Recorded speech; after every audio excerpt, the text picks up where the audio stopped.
ಅಂತಿಮ ಎಲ್ಲ ವಿಧಿವಿಧಾನಗಳು ಕೂಡ ಸಮರ್ಪಣೆ ಮಾಡಿದೆ ಸರ್. ನಾವು ಕೊನೆಯದಾಗಿ ಸಾಕಷ್ಟು ಭಾವನಾತ್ಮಕವಾಗಿ ಕೆಲವೊಂದಿಷ್ಟು ಮಾತುಗಳನ್ನು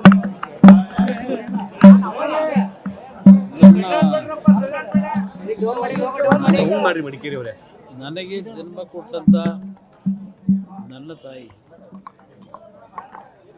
ಈ ದಿನ ಅಂತಿಮವಾಗಿ ಜೀವನದ ಪಯಣವನ್ನು ಮುಗಿಸಿದ್ದಾರೆ.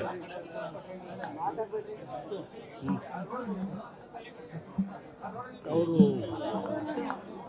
ನಮ್ಮಿಂದ ದೂರ ಹೋದರು.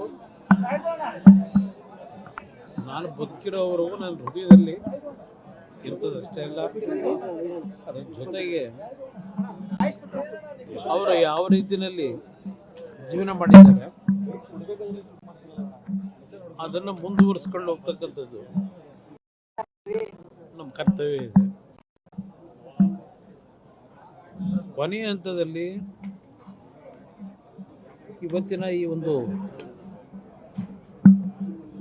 ಅಂತಿಮ ಕಾರ್ಯವನ್ನು ನಿರ್ವಹಿಸಬೇಕಾದ್ರೆ ನನ್ನ ತಾಯಿಗೆ ಇಲ್ಲಿಂದ ಬೀಳ್ಕೊಡ್ಲಿಕ್ಕೆ ಏನು ಪುಷ್ಪವನ್ನು ಅರ್ಪಿಸಿದ್ದೇವೆ ಮತ್ತು ಕೊನೆಯದಾಗಿ ಮಣ್ಣನ್ನು ನೀಡಿದ್ದೇವೆ. ನಮ್ಮ ಶ್ರಾದ್ದದ ಕಾರ್ಯಕ್ರಮ ಮಾಡ್ತಕ್ಕಂಥ ಪುರೋಹಿತರು ಒಂದು ಮಾತಾಡಿದ್ರು, ನನ್ನಿಂದ ಏನಾದರೂ ತಪ್ಪು ಮಾಡಿದರೆ ಅದರ ಜೊತೆಗೆ ಮನಸ್ಸಿಗೆ ನೋವು ಕೊಟ್ಟಿದ್ರೆ ನನ್ನನ್ನು ಕ್ಷಮಿಸು ತಾಯಿ ಅಂತ ಹೇಳಿ ತಾಯಿಗೆ ಕೇಳ್ಕೊಳ್ಳಿ ಇರ್ತಕ್ಕಂಥ ಮಾತಾಡಿದ್ರು.